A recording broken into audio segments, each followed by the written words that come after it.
Hey, welcome to the No Guts, No Gain podcast. This podcast is dedicated to help you navigate the journey of buying a Sandler franchise. So whether you've just started the investigation or you're knee-deep into the decision process, we've got you covered. Hi, I'm Dave Mattson, Executive Chairman and President of Franchising here at Sandler.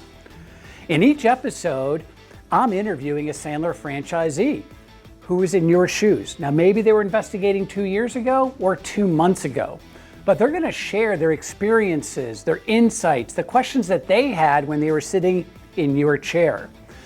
The goal of the podcast is to provide you valuable information and firsthand accounts from their perspective that will help you in your decision-making process for you and your family. So sit back, relax, and get ready to hear from those who have already jumped into entrepreneurship with a Sandler franchise. Hi, everybody. Welcome to the No Guts, No Gain podcast. Today, we're in for a treat. We've got a David H. Sandler Award winner and a longtime franchisee, Kevin Hallenbeck from New Hampshire. Welcome, Kevin. Thanks for having me, Dave. So, Kevin, you're special in a lot of ways. You've been, Thank you. it sounded terrible, but in fairness, you have been in the business a long time. So why don't we start off with who's Kevin? What market are you in? How long you've been here? And then I'd love to ask you some questions about just keeping it simple. Okay. Well, I'm Kevin Hallenbeck. Based out of Manchester, New Hampshire. So I'm in one of the smaller states and certainly a small market here in northern New England. I got started in the business in 1994. My training was perfect. I was an engineer before this. I make a joke, although I was a sales engineer, but I bought the business in 1994 when David Sandler was still around, and have been doing it now. I'm in my 31st year, and I still am running basically the same business I started. And started with 2 kids, have 5 now. They're all grown, have grandchildren. I mean, it's been a great ride. It's been a beautiful lifestyle business and continues to be that for me. And you made a lot of friends along the way. Yeah. Not too many enemies, but mostly friends. Exactly. So, Kevin, first, did you know Sandler prior to coming into the franchise? Not at all. Okay. No. And so you were a sales engineer. Yep. And successful. Wanted to do something different. Decided from an engineering perspective, I'm guessing you wanted some guardrails, but with the flexibility to do your own thing, right? Increase the probability of success. So let's talk a little bit about the market and your approach, because you have been one of those people who have stayed true to the original David Sandler model. And we have morphed over time in a good way. I mean, it's not bad, but there's an awful lot of things that we have developed over the last 31 years. Yeah. And, in today's environment, especially, you've got different learners. Your kids learn different than you and I learn, right? We've got different things going on in the marketplace as far as what's going on in the sales world, what's going on in the management world with all the influx of technology. There's 1,000 things that go on. And you and I have probably seen the market more 4 or 5 different times, right? Like, oh my gosh, oh my, the CDs are leaving. And oh my gosh, now we have audio stuff. So talk to me about your concept though, of you've been staying straight on sales and sales leadership training. I'm not saying you're not doing other things. You can educate us on that, but really your primary focus has not deviated in my mind in 31 years. And I'd love your insights for people who are looking at all these things that Sandler is doing, which is awesome, but it's also overwhelming. So yeah, I do. First of all, every time I have deviated through the years from time to time and always kind of get slapped back in place by the market, right? So I've done some things that to generate revenue. And the reality is that, the riches is in the niches, as they say. The riches are in the niches, whatever that is. And I just, I've built a brand in a marketplace where there was no Sandler brand. Right. And Sandler as a brand has value now independent of me, but certainly I also have been in this marketplace and rarely can walk down the street and not see somebody I know. And I've lived here so long. And it's one of the beautiful things. So for me, I wanted a local business. One of the reasons I bought this business is so that I wouldn't have to travel, so I could stay married. And here we are, like our 37th wedding anniversary is this week. So I'm a long-term guy, but I need a lot of variables. And I think one of the things that's been important is, while at one level, you're right, I'm doing the same thing. I'm still training salespeople and sales managers and leaders how to generate more revenue and sales, right? That hasn't changed. I'm still using the core Sandler principles that David Sandler invented. It was a subrete. Now it's a circle or wheel, or, we used PowerPoints. I was an early adopter of technology. It was called the broadcast fax, right? So that's how I prospected at one point. Send people invitations on a broadcast fax to from doing a briefing. He called it an executive briefing. So the technology has changed, the world has changed, but people are still people. Salespeople talk too much. They're afraid to pick up the phone. They don't like rejection, right? On and on it goes. I mean, the basic thing that we do is still the same. People still want to be liked. They have all these fears. They have self-limiting beliefs. And one of the beautiful things, and you know this, David, more than anybody, is David Sandler put together a system that talks about attitude, behavior, and technique. And he really dealt with the mindset, the consistency of behavior, and the techniques, or tactics that we use. And the tactics have changed over the years in terms of technology, but actually, when you get in front of somebody, you still need to have a conversation. And I do find that in some ways I'm more passionate today about it, because this maybe sounds like heresy, but I'm less about generating revenue. The revenue comes easy, right? It's more about helping people be better communicators. And so helping them to think differently, helping them to be others focused instead of themselves, which is pretty countercultural and counterintuitive, but is what really works to build long-term sustainable businesses. It's almost as if you are offering stability in the sales process in a world that's changing all the time, when in reality, you don't have to get caught up on that. You can tell your clients, people buy from people. They're still going to buy from people who they trust and like. The Sandler methodology is based in psychology. People haven't changed. How we do things may have changed, and what we use may have changed, but communication is still communication. And that's really what sales is. And if you net it all down, that's where you kind of remain to the core of what we do, which is made you very successful. Yeah. And I would just say that, again, the newest technology, whatever it is, it was CRM or, now it's AI, whatever's coming is not going to, in fact, if anything, it enhances the relationship piece. And you can tell when an AI bot has written an email to you, right? And you get overwhelmed. And so the thing that I find it's interesting, in my 31st year of the business now, is that in some ways I'm going back. We're just like trying to help salespeople sort through the mess and focus on building real relationships and not just relying on text or email or whatever, and actually talk to people. And so I'm convinced it's never going to change at one level, because humans are relational and emotional. And yes, we use our brains on the left side to think and be analytical, but people buy emotionally, they justify intellectually. And if you're buying whatever, a $69 dinner or software package or something, you can probably do that on the internet in a moment. But if you're especially dealing with more complex solutions, you really need somebody that you can trust to guide you and help you through that process. Yeah, I think that people have sometimes overcomplicated this thing, right? Or even using technology, like I'm going to use an AI bot to make cold calls. Okay, that could be a way, but to your point, there's a lot of noise out there, and I think people do understand when it's a computer making a phone call versus a human. It's not going to take away from what we call reluctance, right? Or all the head trash that Sandler really focused in on when we talked about attitude and the behavioral portion of it. And I also think that, what you said is true, that the complexity out there is easy, but you simplify. Like, you're a dot connector for your clients, you simplify. It's easy to get caught up in all the things that are going on out there, but it's almost as if you step back with them and say, let's just simplify this. Let's look at the real issue.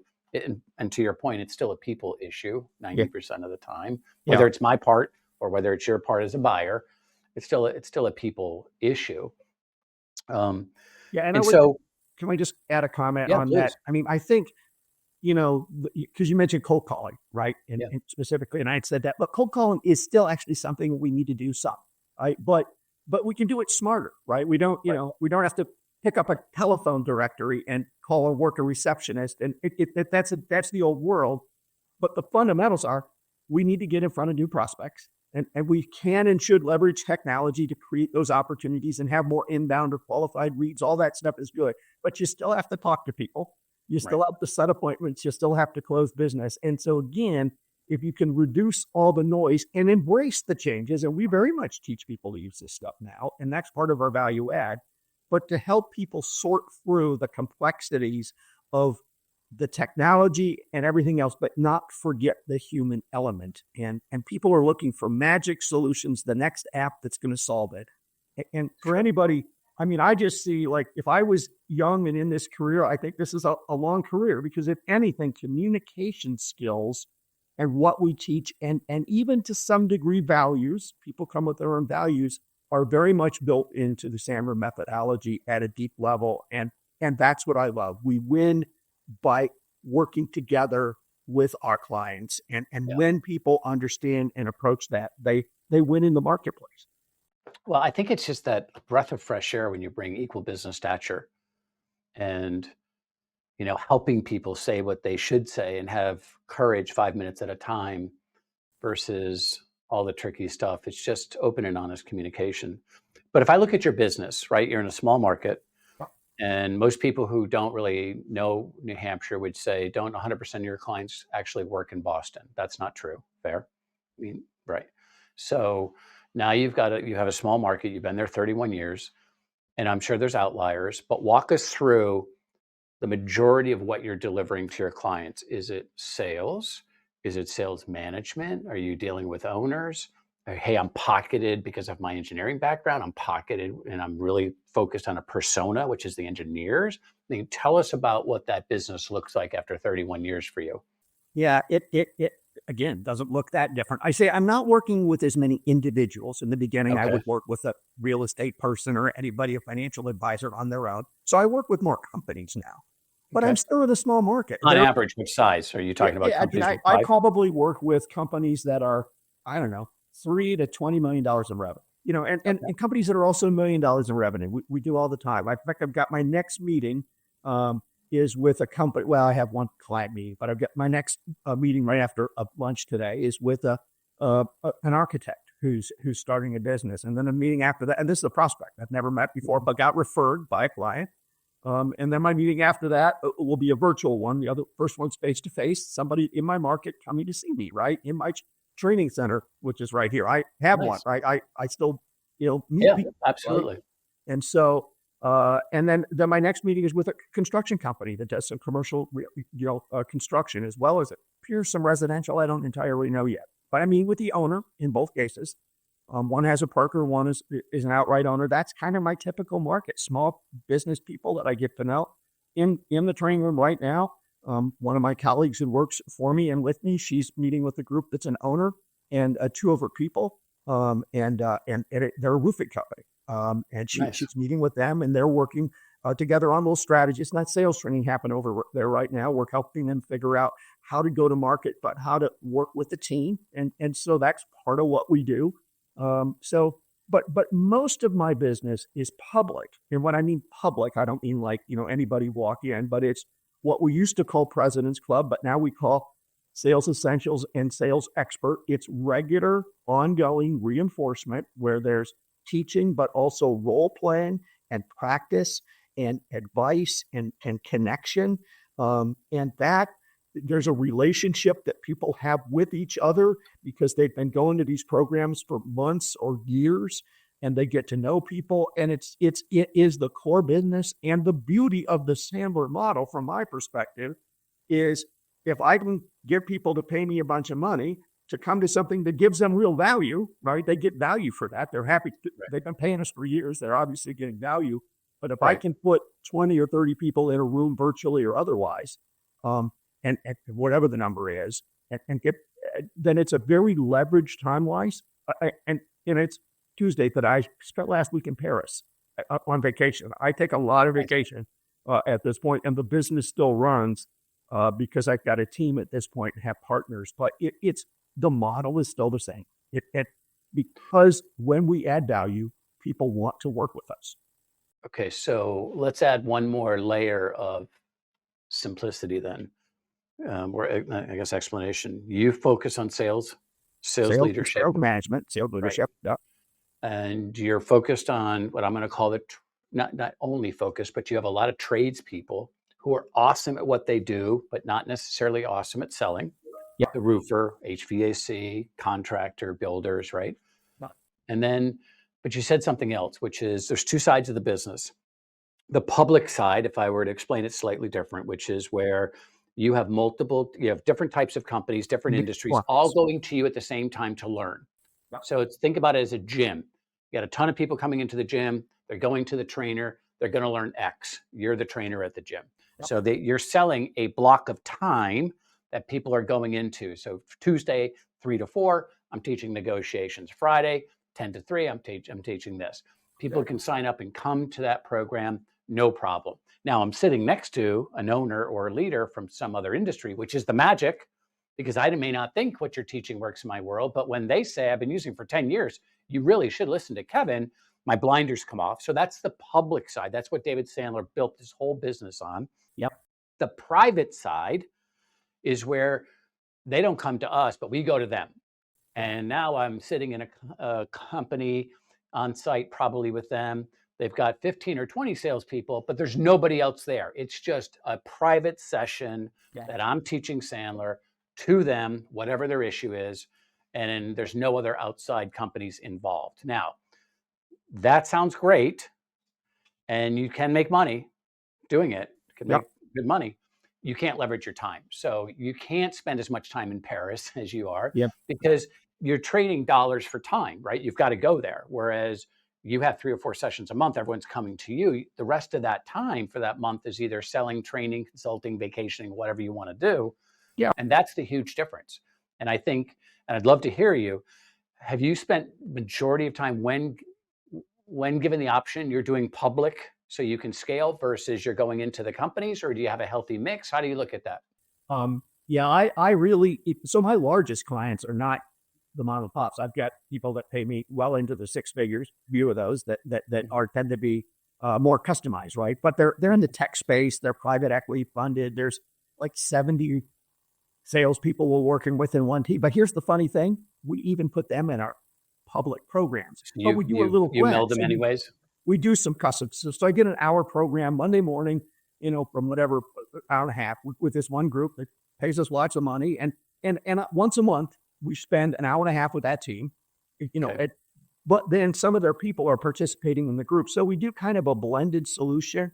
But look, if you're my client, I'll spend time with you. I mean, understand, we see this as a partnership, as a long-term deal. So transactionally, there's different ways we deliver what we do, but sometimes people need a little more attention, right? They have needs.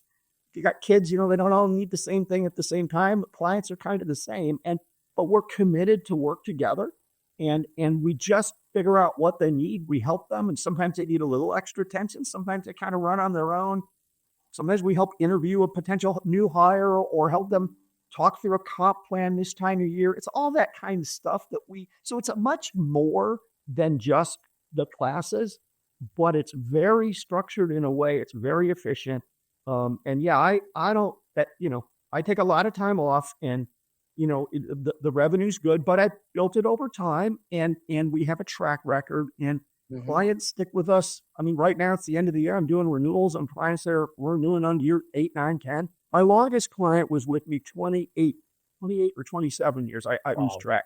And he sold his business to a big company, and that was the end for us. But he paid me, I don't know, at least $1,000 a month for 28 years. He worked the math. That's pretty significant account, even though it's a small deal.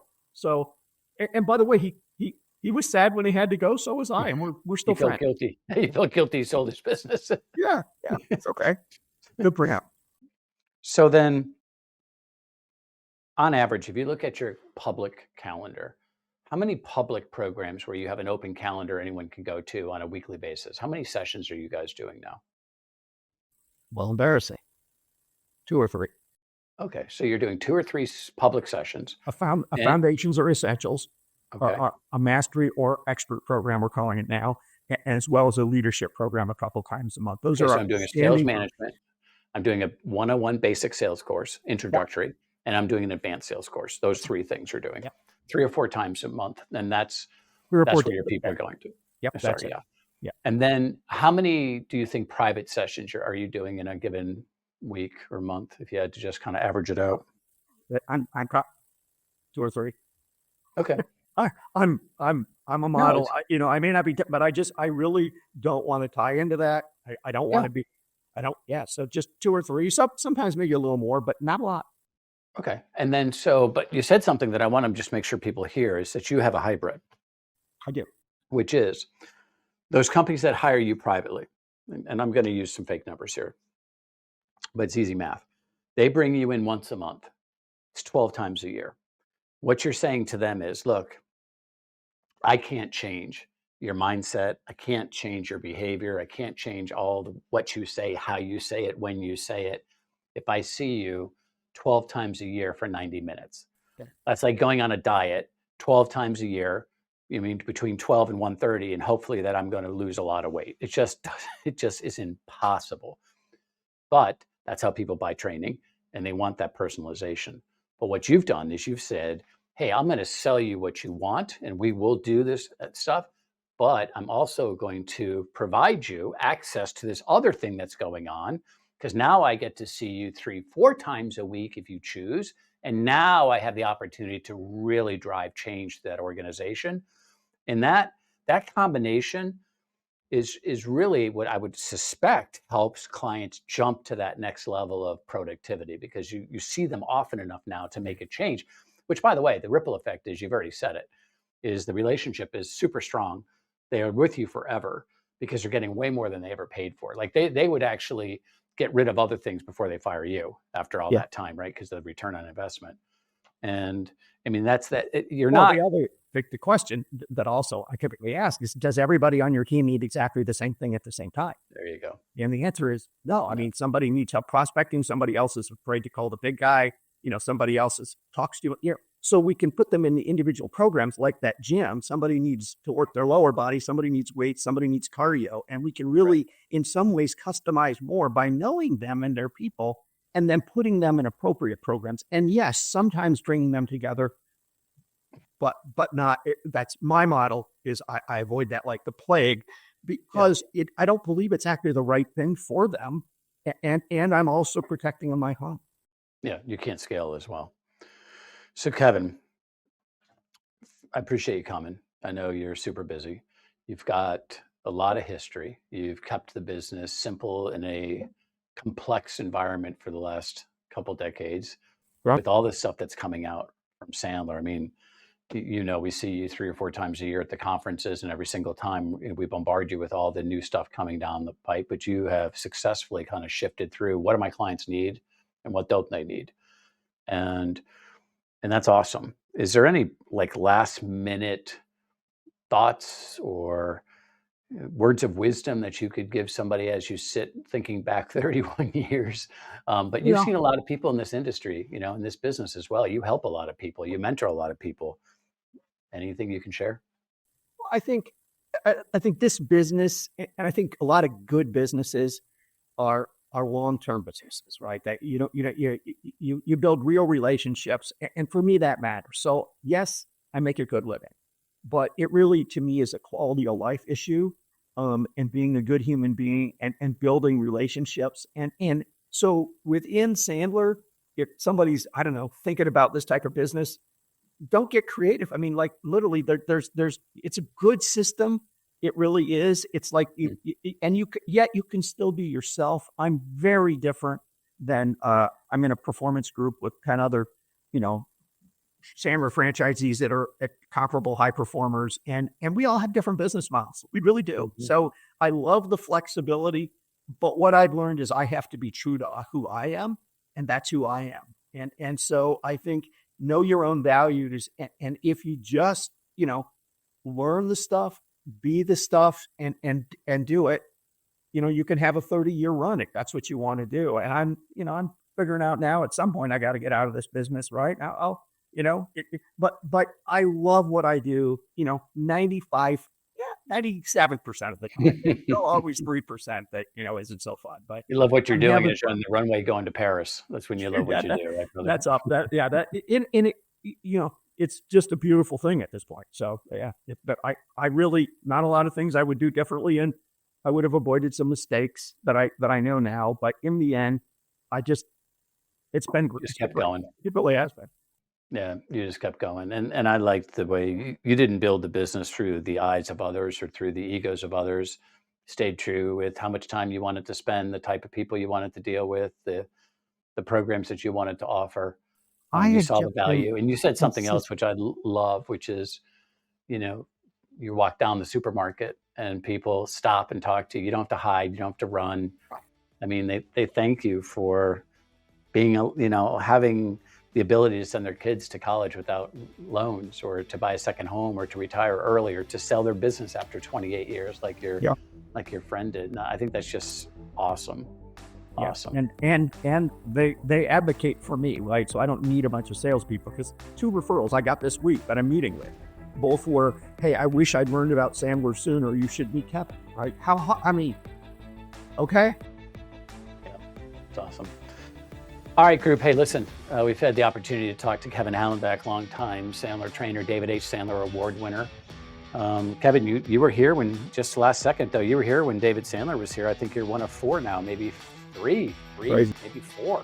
You, I, and maybe 2 others. I think that's about it at this point in time. So it's kind of a special group that we have now. It's kind of interesting. We haven't been thrown off the island yet. So yeah, exactly. All right, everybody. Check out some other podcasts that we have with other Sandler franchisees as you try to investigate what you'd like to do as your next career stop. And check us out on any of the streaming platforms that you wish to go to, and you'll find it No Guts, No Game. All right, until we have the opportunity to see each other face to face, good selling. For more information on Sandler franchising opportunities, go to sandler.com/franchising. And don't forget to subscribe to the No Guts, No Game podcast on your favorite app.